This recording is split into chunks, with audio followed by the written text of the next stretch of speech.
Hello students, welcome back to your chemistry class. Okay, uh, hopefully all of you must be doing good and taking care of yourself and taking care of your family members. Okay, so students, today we will discuss about the chemical properties of acids. Right, we have already started the chapter that is acid, bases and salts, and we have already posted 2 videos on it. Okay, on the very first video we discussed about the types of compounds and the regarding the classification of compounds. Okay, we discussed about the different types of indicators, that is blue, means that is litmus, methyl orange, phenolphthalein. Okay, as well as the olfactory indicators. Okay, and after that, on the second video we discussed about the physical properties of acids. Okay, that is, it is having a sour taste. Okay, this and that.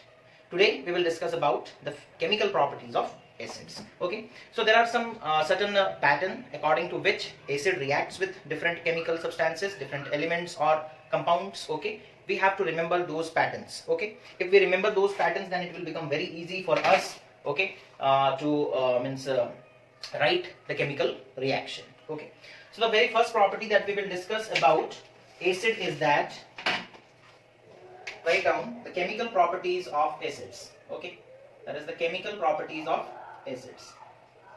Chemical properties of acid. Okay, chemical properties of acid. Okay, in this particular topic, the very first thing that we will discuss is that is, write down, when acid reacts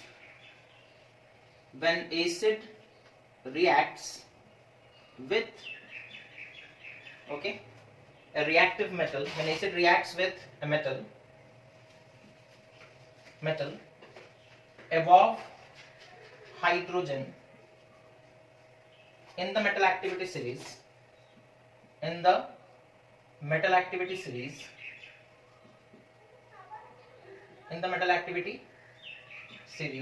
okay, then a salt and hydrogen gas is produced. Okay, so when acid reacts with metal, and which metal? The metal which is above hydrogen in the metal activity series, such as potassium, sodium, calcium, magnesium, zinc, iron. Okay, these all metals, aluminium, these metals, these are above hydrogen in the metal activity series. So when acid reacts with metal which are above hydrogen in the metal activity series, then salt and hydrogen is produced. Okay, so write down the general representation.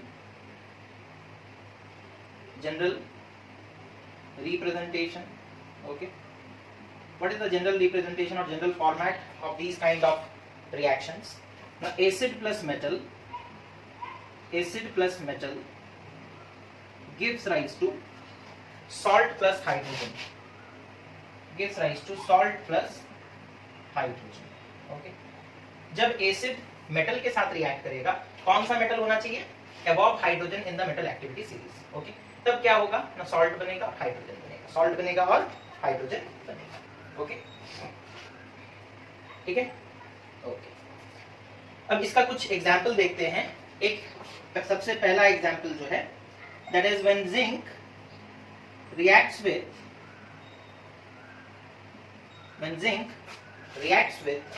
sulfuric acid, it produces zinc sulfate and hydrogen gas is evolved. Okay, reaction क्या होगा, उसका chemical reaction लिख लेते हैं, that is zinc plus sulphuric acid, that is H2SO4. Okay, zinc solid state में होगा, sulphuric acid dilute होगा.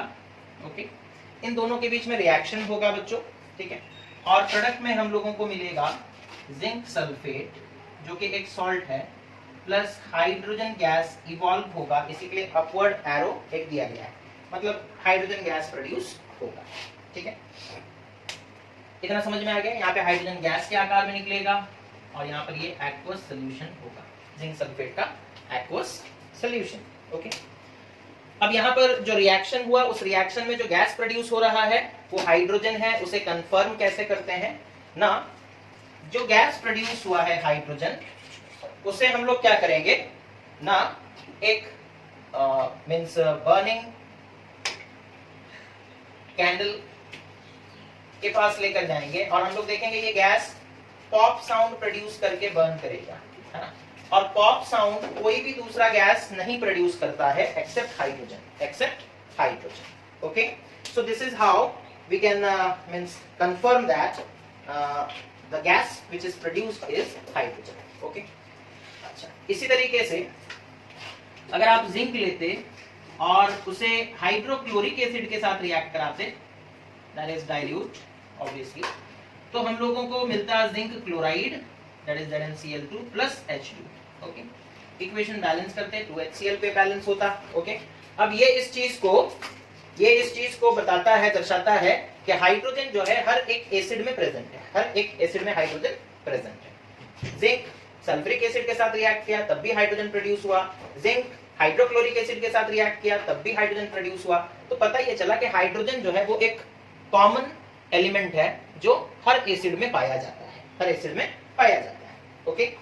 तो ये हो गया कौन सा, पहला type, that is acid plus metal gives rise to salt plus hydrogen, okay. अब दूसरा टाइप हम लोग डिस्कस करेंगे, ठीक है, ये मिटा दे रहे हैं। तो ये पैटर्न आप लोगों को याद रखना है, एसिड मेटल के साथ रिएक्ट करेगा, रिएक्टिव मेटल होना चाहिए ऑब्वियसली, है ना। तो क्या प्रोड्यूस होगा, salt plus hydrogen gas, salt plus hydrogen gas.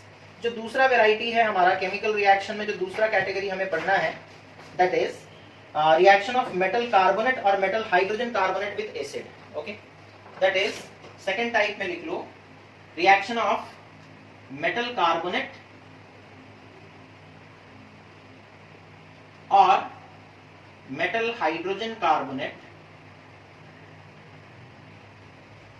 Metal hydrogen carbonate, ये जब एसिड के साथ रिएक्ट करेगा बच्चों, मेटल कार्बोनेट हो या मेटल हाइड्रोजन कार्बोनेट हो, ये जब एसिड के साथ रिएक्ट करेगा तो क्या फॉर्मेशन होगा, एक सॉल्ट बनेगा, एक सॉल्ट प्रोड्यूस होगा, प्लस कार्बन डाइऑक्साइड प्रोड्यूस होगा, प्लस वाटर प्रोड्यूस होगा। यही प्रोडक्ट आएगा, कोई और प्रोडक्ट नहीं आएगा। इसी के लिए बोल रहे पैटर्न को याद रखना है ना, पैटर्न को याद रखना है। मेटल कार्बोनेट और मेटल हाइड्रोजन कार्बोनेट जब एसिड के साथ रिएक्ट करेगा तो सॉल्ट आएगा, कार्बन डाइऑक्साइड आएगा और वाटर प्रोड्यूस होगा। एग्जाम्पल के तौर पर हम लोग लेते हैं, एक मेटल कार्बोनेट का एग्जाम्पल लेते हैं और एक मेटल हाइड्रोजन कार्बोनेट या फिर मेटल बाइकार्बोनेट का भी, मेटल हाइड्रोजन कार्बोनेट बोलते हैं या फिर मेटल बाइकार्बोनेट भी बोलते हैं, ओके। पहले मेटल कार्बोनेट, जैसे कि Na2CO3, कार्बोनेट आयन आपको याद है ना, CO3 2 माइनस, है ना। तो ये मेटल हो गया, ये carbonate, metal carbonate, metal carbonate, okay. So sodium carbonate को अगर सपोज कर लो हम लोग रिएक्ट कराते हैं किसके साथ ना, HCl के साथ, हाइड्रोजन क्लोराइड, ओके। और ये एक्वस लेंगे, ठीक है, और ये सॉलिड स्टेट में है, ओके। इन दोनों के बीच में रिएक्शन होगा तो एक सॉल्ट बनेगा, क्या बनेगा, एक सॉल्ट बनेगा। सोडियम और क्लोरीन ये मिलकर के सॉल्ट बन जाएंगे, सोडियम क्लोराइड, है ना। और यहाँ पर देखो 2 सोडियम है तो यहाँ 2 क्लोरीन चाहिए, तो बैलेंस करने के लिए 2, तो यहाँ आएगा 2NaCl, सॉल्ट बन गया। प्लस सोडियम और क्लोरीन मिल गए हैं, है ना, सोडियम और क्लोरीन मिल गए हैं, सॉल्ट बन गए हैं। इधर 2 हाइड्रोजन है बच्चों, है ना, और इधर कार्बन और 3 ऑक्सीजन है। कार्बन और 3 ऑक्सीजन में एक तो कार्बन और 2 ऑक्सीजन निकलकर कार्बन डाइऑक्साइड बन जाएगा, दैट इज CO2, है ना, CO2। CO3 से CO2 चला गया, O बचा, वो O 2 हाइड्रोजन के साथ मिलकर के H2O बनेगा, प्लस H2, ओके। तो ये रिएक्शन कैसे ब्रेक किया जा रहा है आप देख रहे हो। पहले सोडियम जो है वो क्लोरीन के साथ मिलकर के सोडियम क्लोराइड बना, कार्बोनेट में से दैट इज CO3 में से एक ऑक्सीजन रह गया, बाकी कार्बन डाइऑक्साइड बन गया, और एक ऑक्सीजन जो बचा था वो 2 हाइड्रोजन के साथ मिलकर के वाटर बन गया। क्या बन गया, वाटर बन गया। उसी तरीके से अगर हम लोग सोडियम बाइकार्बोनेट लेते हैं या फिर sodium hydrogen carbonate, metal hydrogen carbonate का एग्जांपल देखो यहाँ पर, दैट इज NaHCO3, NaHCO3, ये हाइड्रोजन कार्बोनेट का आयन है और ये sodium, metal hydrogen carbonate, metal hydrogen carbonate. तो जब इनका रिएक्शन होगा एसिड के साथ, जैसे सपोज कर लो HCl के साथ इसे रिएक्ट कराते हैं, ठीक है, तो क्या आएगा देखो, सोडियम क्लोरीन के साथ मिल जाएगा, है ना। सोडियम, ये सोडियम है और ये क्लोरीन है, ये दोनों कंबाइन करेंगे और बनेंगे NaCl। Okay, NaCl। अब यहां से एक हाइड्रोजन, यहाँ एक हाइड्रोजन, दो हाइड्रोजन और इसमें से एक ऑक्सीजन निकलेगा तो वाटर बनेगा और एक कार्बन डाइऑक्साइड बनेगा, तो plus carbon dioxide plus H2O, है ना। ये देखो कार्बोनेट जो है CO3, इसमें से हम लोग लिख सकते हैं CO2 प्लस O, है ना। ऐसे बस लिखने का, हम समझाने के लिए लिख रहे हैं, हालांकि ऐसे लिखा नहीं जाता। CO3 को हम लोग ब्रेक कर दिए CO2 प्लस O। अब ये कार्बन डाइऑक्साइड एक प्रोडक्ट आ गया, जो ऑक्सीजन बचा वो इस हाइड्रोजन और इस हाइड्रोजन के साथ मिलकर के वाटर बन गया, है। तो इस तरीके से मेटल कार्बोनेट और मेटल हाइड्रोजन कार्बोनेट रिएक्ट करते हैं किसके साथ ना, एसिड के साथ। किसके साथ? एसिड के साथ। ओके, इतना समझ में आ गया आप लोगों को? एक बार नोट कर लीजिए। ओके, तो नोट कर लिया आप लोग। अब हम लोग देखो एक और एग्जांपल लेते हैं। जैसे सपोज कर लो हम लोग बात करते हैं जैसे लाइमस्टोन या मार्बल या चॉक, जो भी कह लो आप, सब एक ही चीज है ना। आप देख रहे हो किस तरीके से मेटल कार्बोनेट और मेटल बाइकार्बोनेट का रिएक्शन हो रहा है एसिड के साथ। अभी हम लोग एक एग्जांपल लेंगे, दूसरा एक एग्जांपल लेते हैं, ठीक है। That is calcium carbonate CaCO3। Okay, अगर इसे रिएक्ट कराया जाएगा एसिड के साथ तो भी प्रोडक्ट उसी तरीके से आएंगे, बिकॉज ये मेटल और ये कार्बोनेट है ना, मेटल कार्बोनेट है। मेटल कार्बोनेट जब एसिड के साथ रिएक्ट करता है तो हमें पता है प्रोडक्ट क्या क्या आएगा, that is salt, carbon dioxide plus water. तो कैल्शियम कार्बोनेट को अगर सपोज कर लो हम लोग रिएक्ट करवाते हैं किसके साथ, सपोज कर लो H2SO4 के साथ, है ना। सल्फ्यूरिक एसिड, आप HCl भी ले सकते हो, हम सल्फ्यूरिक एसिड लिए। ओके, इनके बीच में रिएक्शन करवाएंगे। ओके, इनके बीच में रिएक्शन करवाएंगे। ओके, तो यहां देखो क्या होगा, कैल्शियम, इस कंपाउंड का कैल्शियम इस कंपाउंड के सल्फेट के साथ बॉन्ड बना लेगा, है ना, रिएक्शन कर जाएगा और एक नया सब्सटेंस बनेगा, दैट इज कैल्शियम सल्फेट। यही है सॉल्ट, है ना। हम लोग यहाँ लिखते हैं ना सॉल्ट बनेगा एक, तो यहाँ पर ये वही सॉल्ट है, दैट इज कैल्शियम सल्फेट। दो हाइड्रोजन है H2, यहाँ से एक ऑक्सीजन निकलेगा तो वाटर बन गया, दैट इज H2O। यहाँ से एक ऑक्सीजन निकलने के बाद बचा क्या, carbon dioxide, that is CO2, है ना, दैट इज CO2। अब ये कैल्शियम कार्बोनेट जो है बच्चों, ये हमारे नेचर में अलग अलग रूप में पाया जाता है। कैल्शियम कार्बोनेट को हम लोग लाइमस्टोन भी कहते हैं, है ना। कैल्शियम कार्बोनेट जो है वो मार्बल, जो घर में लगाते हो मार्बल, है ना, फ्लोर में लगाते हैं हम लोग मार्बल्स वगैरह, तो वो मार्बल भी कैल्शियम कार्बोनेट ही है बच्चों। उसके बाद चॉक जो होता है वो भी कैल्शियम कार्बोनेट है ना, चॉक। और उसके बाद जो एग शेल्स होते हैं, है ना, एग शेल्स, ओके, जो अंडा होता है उसका जो कवर होता है ना, वो भी कैल्शियम कार्बोनेट है, वो भी कैल्शियम कार्बोनेट है। तो आपको सपोज कभी एग्जाम में पूछ लिया गया कि एग शेल्स अगर रिएक्ट करेंगे एसिड के साथ तो क्या होगा, है ना, तो वही होगा। एग शेल क्या है, कैल्शियम कार्बोनेट है। कैल्शियम कार्बोनेट एसिड के साथ रिएक्ट करता है तो जो रिजल्ट आता है, एग शेल्स करेंगे तो वही रिजल्ट आएगा, लाइमस्टोन करेगा तो वही रिजल्ट आएगा, मार्बल करेगा तो वही रिजल्ट आएगा, चॉक अगर एसिड के साथ रिएक्ट करेगा तो सेम रिजल्ट आएगा। इसमें कॉमन प्रोडक्ट क्या है, कॉमन प्रोडक्ट हम लोग यहाँ पर देख रहे हैं हर रिएक्शन में। सॉल्ट तो डिफरेंट डिफरेंट आ रहा है, कभी NaCl बना, है ना, अभी हम लोग देखे कैल्शियम सल्फेट बना, ठीक है। तो सॉल्ट डिफरेंट बन सकता है, लेकिन कॉमन प्रोडक्ट ये है ना, that is CO2 and H2। अब एक कभी कभी क्वेश्चन पूछा जाता है एग्जाम में कि CO2 को हम लोग कैसे आइडेंटिफाई करेंगे, CO2 कार्बन डाइऑक्साइड गैस का आइडेंटिफिकेशन। तो ये एक अलग से टॉपिक बना करके तुम लोग लिख सकते हो, स्टार मार्क दे करके। इस चीज को हम मिटा रहे हैं। ओके, आइडेंटिफिकेशन, हेडिंग लगा लो, identification of carbon dioxide gas, identification of carbon dioxide gas. Okay,